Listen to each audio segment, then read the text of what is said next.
Welcome to back my channel Gulshan Raj Verma sir जीडी। आज मैं लेके आया हूँ आप सभी के लिए कक्षा 10 इंग्लिश पोइट्री का पहला लेसन, जिसका नाम है बेटा द डस्ट ऑफ स्नो। लिखा हुआ है इसको रॉबर्ट फ्रॉस्ट ने। देखो बेटा, ये जो पोइट्री है इसमें 8 लाइन्स हैं। एक ये, एक ये, एक ये और एक ये, एक ये और एक ये, एक ये और एक ये। 8 लाइन की पोएम को बोलते हैं ऑक्टेव। क्या बोलते हैं बेटा? ऑक्टेव।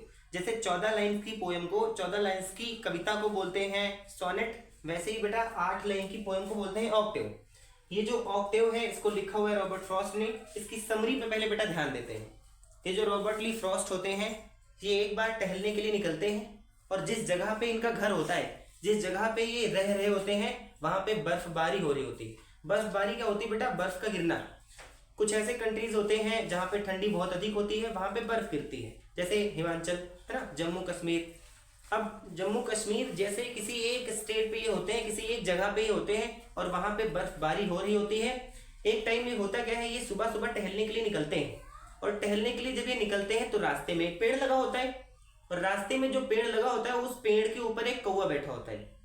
ये जैसे ही उस पेड़ के नीचे पहुंचते हैं वैसे ही वो कौवा वहां से उड़ता है, डर के वहां से उड़ जाता है। और वो कौवा जब उड़ता है तो जो पेड़ की जो शाखा होती है ना, जो पेड़ की ब्रांचेस होती है, वो ब्रांच वहां से हिलती है। पेड़ भाई जब कौवा वहां से उड़ता है तो वाइब्रेशन होती है, वाइब्रेशन होने की वजह से वो शाखा हिलती है और उस शाखा पे ऑलरेडी बर्फ जमी होती है, क्योंकि वो टाइम ही होता है बर्फ का।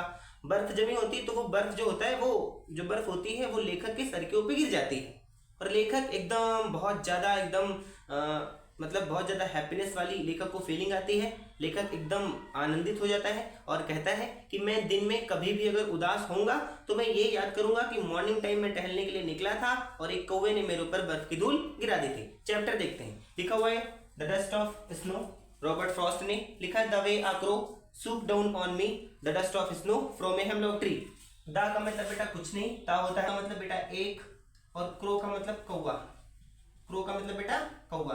तो द वे आ क्रो, रास्ते में कौवे ने, है ना, ये रास्ते में एक कौवा, रास्ते में एक कौवे ने। सूप का मतलब होता है हिलाना बेटा, सूप का मतलब हिलाना। डाउन का मतलब नीचे, ऑन का मतलब पर, ये प्रीपोजिशन होता है, और मी का मतलब मुझे या मेरे। ऑन मी मुझ पर, दोनों का मतलब क्या होगा? मुझ पर। ऑन का मतलब बेटा मुझे पर। यहाँ पे प्रोनाउंसिएशन होता है, जहां पर इनका उच्चारण होता है उसके पहले यदि एक होता है तो उसके लिए एन का प्रयोग, और अगर कॉन्सोनेंट होता है 26 अक्षर होते हैं टोटल अल्फाबेट में, और 21 यानी कि जो कॉन्सोनेंट बचते हैं 21, 5 वॉवेल्स हो गए बेटा, और 26 से 5 निकल गए, बचे 21 जो कॉन्सोनेंट होते हैं उनके आगे लगता है ए का प्रयोग। जैसे लिखा है क्रो, ये सी है। अब ये बेटा ये देखो वॉवेल्स तो है नहीं, ये कॉन्सोनेंट है इसलिए ए लगा। यहाँ पे अगर कोई वॉवेल्स का लेटर होता तो एन लगता। बोला गया द वे आ क्रो, वे का मतलब रास्ता, ए का मतलब एक, क्रो का कोई मतलब नहीं होता। बस कुछ फेमस चीजें होती हैं और कुछ ग्रुप वाइज चीजें होती हैं जहां पे दा का प्रयोग किया जाता है। नदियां, पहाड़, वो दा का प्रयोग का वीडियो बनाऊंगा तब बना दूंगा मैं। द वे आ क्रो, रास्ते में एक कौवे ने, वे का मतलब रास्ता, ए का मतलब एक, क्रो का मतलब कौवा। रास्ते में एक कौवे ने यानी रास्ते में एक कौवा। Soup down on me, soup का मतलब हिला दिया, डाउन का मतलब नीचे, ऑन का मतलब पर, मी का मतलब मुझ यानी मुझ पर, दोनों का मतलब ऑन मी मुझ पर। तो रास्ते में एक कौवे ने मुझ पर हिला दिया, मेरे ऊपर हिला दिया। क्या बेटा? द डस्ट, डस्ट का मतलब बेटा धूल, डस्ट का मतलब धूल, ऑफ का मतलब काकी के, और स्नो का मतलब बर्फ, बर्फ की धूल। अब इसका बेटा अर्थ निकालो। रास्ते में एक कौवे ने मुझ पर बर्फ की धूल को हिला दिया। From a hemlock tree, from का मतलब बेटा से या के द्वारा, फ्रॉम का मतलब बेटा से या के द्वारा, ए का मतलब एक, हेमलॉक ट्री मतलब धतूरे का पेड़, हेमलॉक ट्री का मतलब बेटा धतूरे का पेड़, धतूरे का पेड़।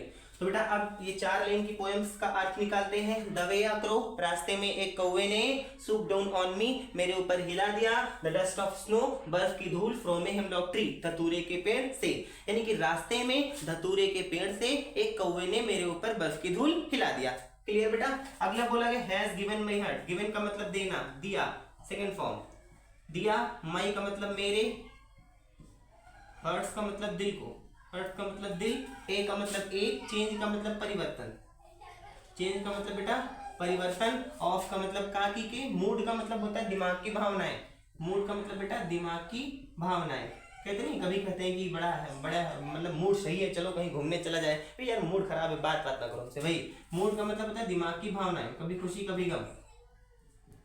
तो बोला जाता है has given my heart. Has एक वर्ब होती है ना, सबको पता है प्रेजेंट परफेक्ट की हैज और हैव, है ना भाई। Has given my heart, has का मतलब हैज और हैव और हैड का मतलब रखना भी होता है, कुछ भी कर सकते हो, रखना यहाँ पे लिख लो। हैज गिवन माई हार्ट, जिसने मेरे दिल को दिया चेंज ऑफ मूड। चेंज का मतलब बदल दिया, ऑफ मूड का मतलब दिमाग की भावनाएं। तो उसने, उस इवेंट से, उस घटना से, जब उस कौवे ने मेरे ऊपर बर्फ की धूल को हिलाया, उसकी वजह से मेरे दिल और मेरे दिमाग दोनों की भावनाएं बदल गई। एंड सेव्ड, एंड का मतलब और, सेव्ड का मतलब बचा लिया बेटा, सेव्ड का मतलब बचा लिया। एंड सेव्ड सम, सम का मतलब कुछ, पार्ट का मतलब भाग या हिस्सा, भाग या हिस्सा ऑफ ए डे। ऑफ का मतलब काकी के, ए का मतलब एक, डे का मतलब दिन, एक दिन का। आई का मतलब मैं, हेड का मतलब रखता, रूड का मतलब उदास या भद्दा। और मेरे दिन का वो हिस्सा बचा लिया जब मैं उदास होता। कहने का मतलब बचे हुए आने वाले टाइम में, पूरे दिन के टाइम में मैं जब कभी उदास होऊंगा तो मैं ये याद करूंगा कि मैं जा रहा था रास्ते पे, एक कौवा मिला था मुझे, वो धतूरे के पेड़ पे बैठा था, और मैं जैसे ही पेड़ के नीचे पहुंचा था, वो मुझे देखकर डरकर वहां से उड़ा था।